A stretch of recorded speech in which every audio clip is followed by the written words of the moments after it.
Are you down for this? If you're in the mood, we can take it to the moon. Just like a movie scene, table for two. No need to be fair, I want you instead. Assalamualaikum warahmatullahi wabarakatuh. Perkenalkan, nama saya Rina Karisma Putri dengan NPM 2241146. Di sini saya ingin menjelaskan mengenai materi Technopreneurship. Yang pertama, materi yang ke-11 ialah Design Thinking. Pengertian Design Thinking adalah proses berulang di mana kita berusaha memahami pengguna, menantang asumsi dan mendefinisikan kembali masalah dalam upaya mengidentifikasi strategi dan solusi alternatif yang mungkin tidak langsung terlihat dengan tingkat awal pemahaman kita. Pada saat yang sama, desain thinking menyediakan pendekatan berbasis solusi untuk menyelesaikan masalah. Ini adalah cara berpikir dan bekerja serta kumpulan metode langsung. Design thinking sangat berguna dalam mengatasi masalah-masalah yang tidak jelas atau tidak dikenal, dengan melakukan reframing masalah dengan cara-cara yang berpusat pada manusia, menciptakan banyak ide dalam brainstorming, dan mengadopsi pendekatan langsung dalam pembuatan prototype dan testing. Design thinking juga melibatkan eksperimen yang sedang berjalan, seperti membuat sketsa, membuat prototype, testing, dan mencoba berbagai konsep dan ide. Tahapannya yang pertama adalah empatis. Ini melibatkan para ahli konsultasi untuk mencari tahu lebih banyak tentang bidang yang menjadi perhatian melalui pengamatan, keterlibatan, dan empati dengan orang-orang untuk memahami pengalaman dan motivasi mereka, sehingga memperoleh pemahaman pribadi yang lebih jelas tentang masalah yang terlibat. Yang kedua adalah define. Selama tahap define, disinilah kita akan menganalisis pengamatan dan sisnya untuk menentukan masalah inti yang telah diidentifikasi. Kita harus berusaha mengidentifikasi masalah sebagai pernyataan masalah dengan cara yang berpusat pada manusia. Yang ketiga adalah ideate. Selama tahap ketiga dari proses design thinking, desainer siap untuk mulai menghasilkan ide. Kita telah tumbuh untuk memahami pengguna dan kebutuhan mereka di tahap empathize, dan kita telah menganalisis dan mensintesis pengamatan kita di tahap define, dan berakhir dengan pernyataan masalah yang berpusat pada manusia di tahap ideate. Materi yang ke-12 adalah Scamper. Scamper adalah sebuah teknik kreativitas yang digunakan untuk merangsang pemikiran lateral, yaitu cara berpikir yang berfokus pada pemecahan masalah dengan mengubah sudut pandang. Teknik ini melibatkan mengubah cara penggunaan suatu objek, merubah penggunaan komponen, atau memadukan komponen untuk menciptakan solusi baru. Scamper adalah sebuah metode atau teknik kreativitas yang digunakan untuk merangsang pemikiran kreatif dan inovatif dalam pemecahan masalah. Akronim atau Scamper sendiri adalah singkatan dari 7 kata kunci yang digunakan dalam teknik ini, yaitu yang pertama substitute atau mengganti, kedua combine atau menggabungkan, ketiga adapt atau menyesuaikan, keempat modify atau memodifikasi, dan kelima, put to another use atau menggunakan untuk tujuan lain. Keenam, eliminate atau menghilangkan, dan yang ketujuh, reverse atau membalik. Dengan menggunakan teknik Scamper, seseorang dapat menghasilkan berbagai ide baru dengan mengubah sudut pandang atau pendekatan terhadap suatu masalah atau objek.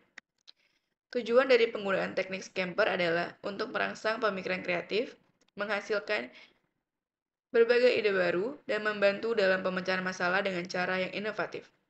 Dengan mempertimbangkan 7 kata kunci dalam Scamper, seseorang dapat menggali potensi kreativitasnya dan menghasilkan solusi yang mungkin tidak terpikirkan sebelumnya.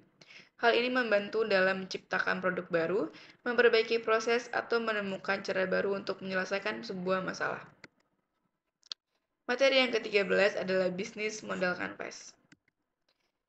Business Model Canvas atau BMC adalah sebuah alat yang digunakan untuk merancang dan menggambarkan model bisnis secara komprehensif. BMC memungkinkan kita untuk menggambarkan, mendesain, dan memberikan gambaran visual tentang bagaimana suatu bisnis beroperasi dan memberikan nilai kepada pelanggan. Business Model Canvas atau BMC juga membantu pengusaha dalam mengidentifikasi elemen-elemen kunci yang harus dipertimbangkan dalam merancang bisnis mereka. Business Model Canvas atau BMC adalah sebuah alat yang digunakan untuk menggambarkan, menganalisis, dan merancang model bisnis sebuah perusahaan. Alat ini dikembangkan oleh Alexander Osterwalder dan Yves Pichner pada tahun 2008 sebagai bagian dari buku mereka yang berjudul Business Model Generation, A Handbook for Visionaries, Game Changers, and Challengers. 9 elemen BMC. Yang pertama adalah segmen pelanggan atau customer segment. Elemen ini mengidentifikasi kelompok target pelanggan atau segmen pasar yang akan dilayani oleh bisnis. Yang kedua adalah value proposition. Elemen ini menjelaskan nilai atau manfaat unik yang ditawarkan kepada pelanggan kamu. Yang ketiga adalah channels. Elemen ini mengharuskan kita menentukan saluran komunikasi atau cara distribusi yang digunakan untuk mengantarkan produk kepada pelanggan. Keempat adalah customer relationship. Elemen ini menjelaskan jenis hubungan yang akan kita bangun dengan pelanggan. Kelima adalah revenue stream. Elemen ini mengidentifikasi cara-cara di mana bisnis kita menghasilkan pendapatan. Yang keenam, key research atau elemen ini mencakup sumber daya seperti aset fisik, keuangan, manusia, atau intelektual yang diperlukan untuk menjalankan bisnis. Ketujuh adalah key activities. Elemen ini menggambarkan kegiatan-kegiatan utama yang harus dilakukan oleh bisnis untuk menghasilkan, mengirim, dan menjaga nilai kepada pelanggan. Kedelapan, key partnership. Elemen ini mengharuskan kamu mengidentifikasi mitra atau pihak ketiga yang dapat diajak bekerja sama dengan bisnis untuk mencapai tujuan bersama dan memberikan nilai tambahan. Dan yang kesembilan adalah cost structure. Elemen ini mengharuskan kamu menentukan struktur biaya yang terkait dengan menjalankan bisnis kita. Materi yang ke-14 adalah Value Proposition Canvas. Value Proposition Canvas adalah sebuah business model tool yang dapat membantu sebuah perusahaan atau organisasi untuk mengenal lebih dalam tentang produk atau jasa yang akan dibuat atau dikembangkan. Kemudian menghubungkannya dengan keinginan pasar sehingga dapat tercipta value untuk memenuhi kebutuhan dan keinginan konsumen. Lebih detailnya lagi, Value Proposition Canvas ini adalah tampilan mendetail tentang hubungan antara dua bagian bisnis model canvas atau Osterwalder yang lebih luas, yaitu segmen pelanggan atau customer profile dan proporsi nilai atau value proposition, di mana tiap produk baru harus tervalidasi dan difokuskan untuk memenuhi permintaan konsumen. Komponen FBC ini adalah yang pertama A, yang A adalah customer segment atau profile. Yang pertama adalah customer job. Customer job dalam value proposition canvas adalah hal-hal yang meliputi tugas, masalah, atau keinginan yang ingin ditangani dan diselesaikan oleh pelanggan. Kedua adalah customer pain. Dalam value proposition canvas, ini adalah hal-hal terkait pengalaman buruk ataupun risiko yang dialami oleh konsumen. Ketiga adalah customer gain.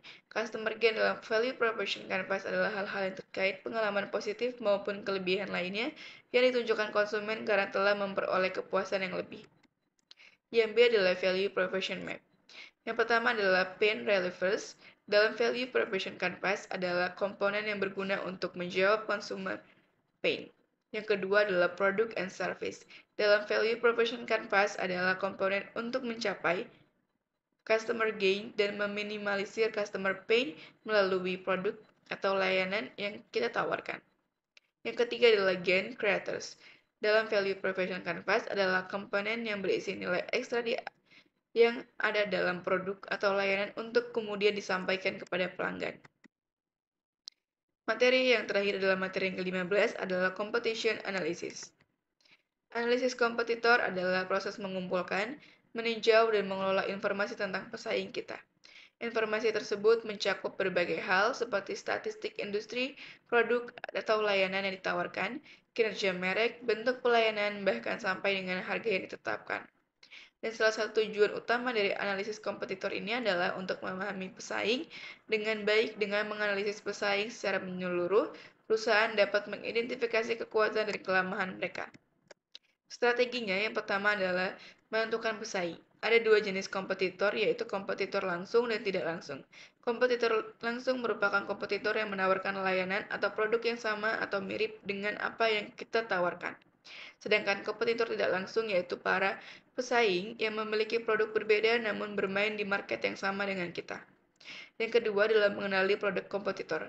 Ada beberapa hal yang dapat diperhatikan. Yang pertama adalah target market yang mereka sasar, harga produk, karakteristik ataupun solusi yang ditawarkan, cara mereka masuk ke pasar, kelebihan dan kekurangan, keunikan atau nilai tambah, kemasan atau cara distribusi, pelayanan, atau hal lain yang bisa kita temukan.